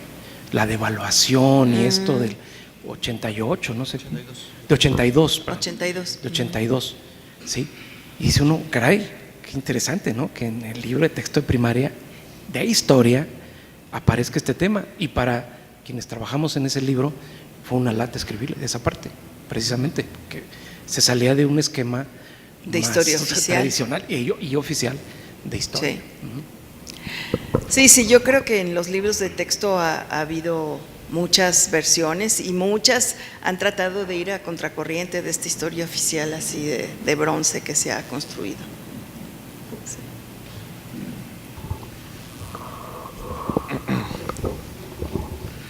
Bueno, muchas felicidades, doctora, por sus intervenciones, me parecieron muy interesantes y coincido con lo que usted planteaba y también con lo que planteaban los textos en un principio, que era que hay tres elementos epistémicos de la historia del presente que siempre se tienen que legitimar: la objetividad, las fuentes y la periodización. Creo que conforme ha avanzado el tiempo ya se ha disminuido la importancia que se le ha dado tanto a la objetividad como al uso de las fuentes, ya lo explico el porqué. Pero creo que el tema de la periodización me parece que es un tema que sí es importante pensarlo, no solamente en lo que respecta a la historia del presente, sino a cualquier periodo historiográfico. Siempre la periodización es una operación a posteriori, es una práctica que en efecto no se encuentra intrínseca al proceso acaecido, sino la periodización siempre viene del presente. En ese sentido, yo leía a Abdón Mateos, que decía que, él planteaba que la periodización de historia del presente tiene que situarse a partir de que, pese a que sean procesos históricos inmediatos, estos tengan que estar cerrados. Yo creo que esta lectura es un tanto compleja, porque todos los procesos históricos están abiertos, independientemente de que si son inmediatos o son remotos. Lo acabamos de ver con la polémica que se abrió respecto a la conquista, que estamos prácticamente hablando de 500 años y sin embargo, pues todo el mundo discutió acerca de un hecho ya muy lejano. En ese sentido, la salida tentadora sería, bueno, entonces el hecho de que todos los procesos están abiertos, por lo tanto no existen como tal periodos relativamente homogéneos o estables. Yo, digamos que con base a mi inexperiencia en este campo historiográfico, me atrevo a pensar que sí existen procesos cerrados, sí existen periodos cerrados, pero su cerrazón, por decirlo de un modo, es relativo. ¿A qué me refiero? Por ejemplo, si trazamos una línea cronológica de 1982 al 2018, es decir, estamos hablando prácticamente del periodo llamado neoliberal, ahí sí podemos encontrar un periodo relativamente cerrado en relación a 1982 previo a 1934. Eso no quiere decir que del 82 al 18 este proceso relativamente cerrado haya sido un proceso homogéneo por el simple hecho de que fue un periodo neoliberal. Rápidamente se me viene a la mente, por ejemplo, la polémica y la pelea entre la sucesión presidencial de Salinas y Zedillo, que puso en jaque y en peligro un proyecto transeccional llamado neoliberal. En ese sentido, yo me atrevería a pensar que los procesos relativamente cerrados también habría que pensarlos como procesos constantes, pero que tienen rupturas, que tienen continuidades. Y yo aquí vendría a plantear la pregunta, ¿cuál es su posición en relación a la coyuntura actual, que es 2018-2019? Dado que aquí quizá ya estemos en condiciones, no de afirmar categóricamente como lo hizo quizá el presidente la semana pasada, de que ya estamos en el fin del periodo neoliberal, pero los hechos inevitablemente plantean que ya no estamos hablando de esa continuidad como la veníamos pensando desde 1982. En ese sentido, insisto, yo creo que pensar los periodos tanto para la historia del presente como para cualquier periodo histórico es una ventana que siempre se tiene que estar discutiendo. Bueno, pues mira, yo creo que estas discusiones, es que estas son polémicas que no cerramos, ¿no? Por ejemplo, refiriéndose a los periodos. Bueno, cuando uno aborda un tema en investigación, pues generalmente está circunscrito a un periodo y uno de las tareas, de las preguntas que lo mueven a uno es qué es lo específico de esos años que uno está trabajando, dónde están las fronteras, ¿no? Ya si de eso se derivan explicaciones mayores de personajes que se han impuesto como gurús dentro de la historia, pues eso ya es otra discusión, ¿no? Pero digamos, creo que es una operación que siempre hacemos cuando estamos en una investigación, las dos coordenadas de la historia, tiempo y espacio. Y respecto a los procesos abiertos y cerrados, pues es también compleja la discusión, porque efectivamente si de pronto sale la discusión de cómo fue la conquista y qué carácter tuvo, pues ahí se vuelve a abrir toda una discusión de un proceso que en realidad no estaba cerrado. Y los defensores de la idea de que se pide una disculpa dirán es que eso nunca estuvo cerrado, y los contrarios dirán es que eso se cerró ya. Eso ya no continúa, o sea que también aquí hay un juego de subjetividades, ¿no? Respecto a qué está abierto, qué está cerrado. Puede haber muchas historias de un periodo y de repente, por decir algo del cardenismo, pues tenemos algunas historias, ¿no? Porque incluso de historias entre 1920 y 34 hay muy pocas de ese periodo. O sea, hay muy pocas historias. Entonces, no obstante que existan bastantes comparativamente sobre el cardenismo, puede haber una investigación reciente que abra esos procesos y que ponga en tela de juicio las conclusiones a las que se llegó, y a eso siempre va a estar sujeta a la historia, ¿no? A esas revisiones continuas. Y respecto a lo que estamos viviendo, bueno, yo el plantear esto del 82 pues es una provocación, o sea, sí es el 82, es el 68, es el 58, a ver dónde está la ruptura, sí hubo ruptura, no hubo ruptura, etcétera. Y actualmente lo que está sucediendo en la coyuntura del presente, pues yo diría que allá hay un afán de ruptura. ¿Qué tanto se logre? Eso está por verse, ¿no?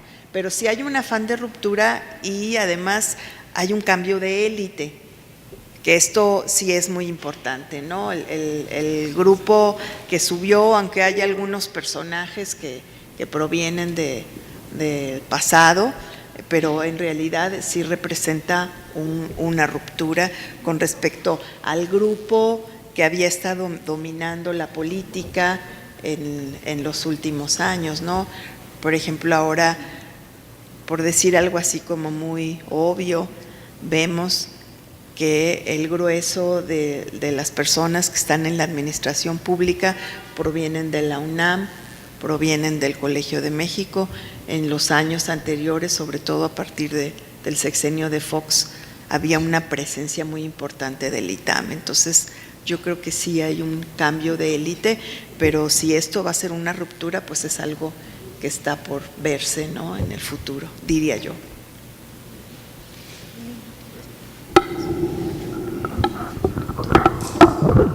Es en relación a lo mismo, doctora. Me llama la atención cuando habla ruptura, para precisar nada más.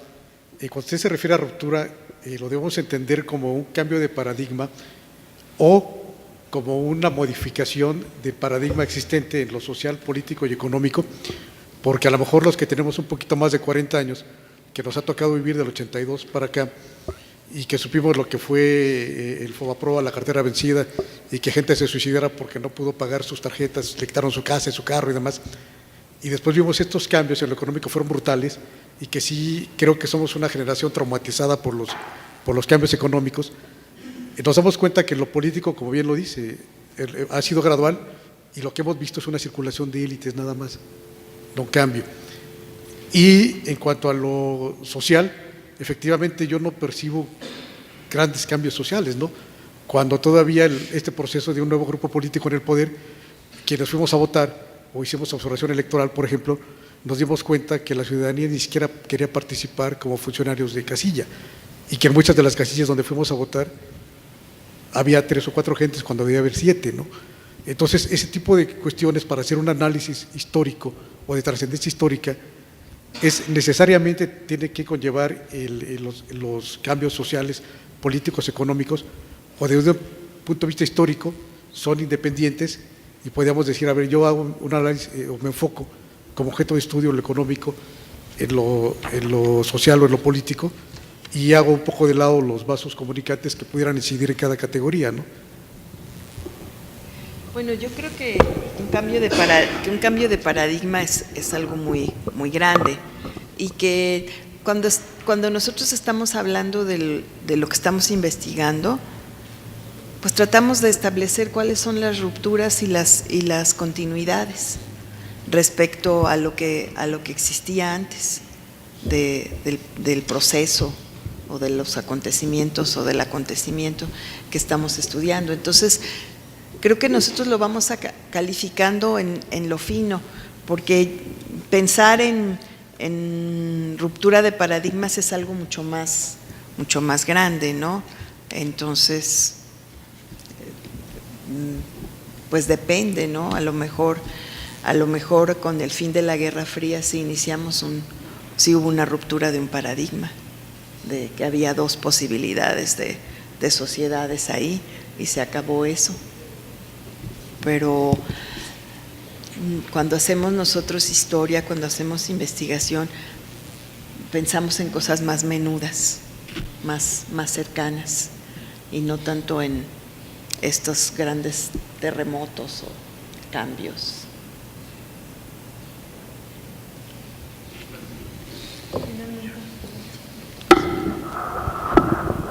Gracias. Pues yo agradezco mucho su presencia en este seminario, que haya aceptado la invitación, y me parece muy interesante esta temática que se ha discutido acerca de cómo definir el tiempo presente, cómo definir la temporalidad que esta manera de hacer historia o esta temporalidad estudiada, es decir, ¿en dónde la ubicamos, ¿no? Me parece importante hablar, por ejemplo, de cómo en la lectura que nos envió hay una mención a cómo Pierre Nora habla de cómo el presente comienza a ser vivido cada vez más como historia, sin necesidad de pasar por una interpretación de los historiadores que la vuelva una historia, digamos, oficialmente reconocida por la academia, ¿no? Me parece que el surgimiento de la historia del tiempo presente, que viene de momentos críticos en donde se necesitan urgentes explicaciones sobre cuestiones que se están viviendo, ¿no? Estos grupos, por ejemplo, que piden ser visibilizados, que piden ser escuchados, los jóvenes del 68 o la ruptura electoral de la reforma del 77, el 88, esas explicaciones que requieren una urgente explicación por parte de nuestro gremio, son como los puntos que han definido, me parece, ese interés en la historia reciente. Y bueno, este afán de darle un nombre, de definirlo, de darle ciertos márgenes temporales, cuando en realidad me parece que nuestra historia del tiempo presente en algún momento va a dejar de serlo, ¿no? Y el margen es móvil porque se va recorriendo. Al final, pues vamos a seguir estudiando cosas que tengan que ver con nuestra existencia, con nuestras vivencias, porque estamos intentando explicarla, ¿no? Pero en este sentido me parece que sería bueno intentar discutir qué tan válido es admitir que esta necesidad de explicaciones que además pueden ser utilizadas sin que en el historiador haya una intención para ello, pueden ser utilizadas por el Estado para ser instrumentalizadas en su discurso, que pueden ser abordadas desde otras perspectivas y que dan, digamos, como alimento a estos argumentos políticos hacia un lado o hacia el otro, ¿no? Pero pues finalmente es uno de los riesgos de esta historia del presente.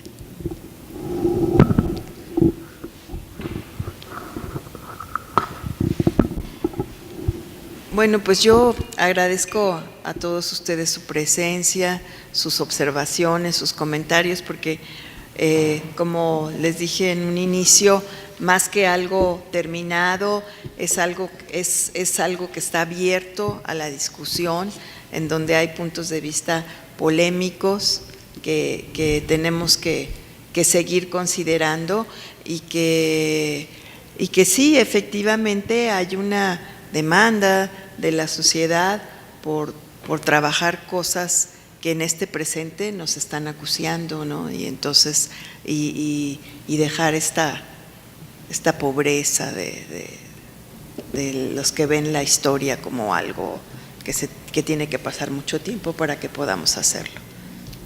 Pues les agradezco sus preguntas, sus comentarios a todos y muchas gracias.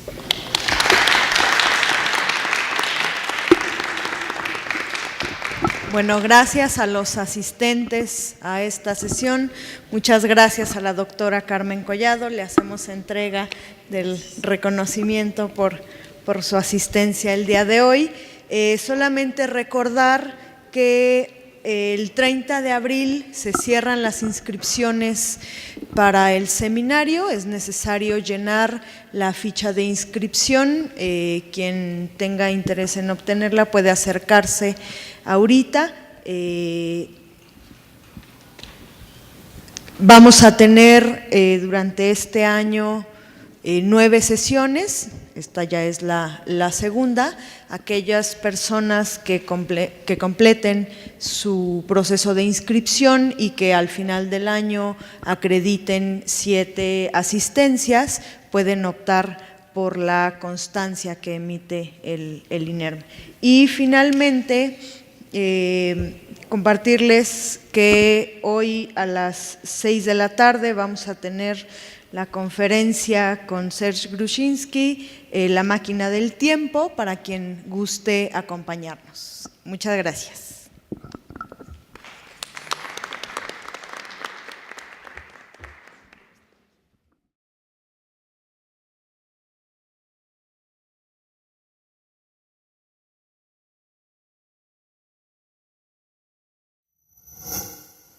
Gobierno de México.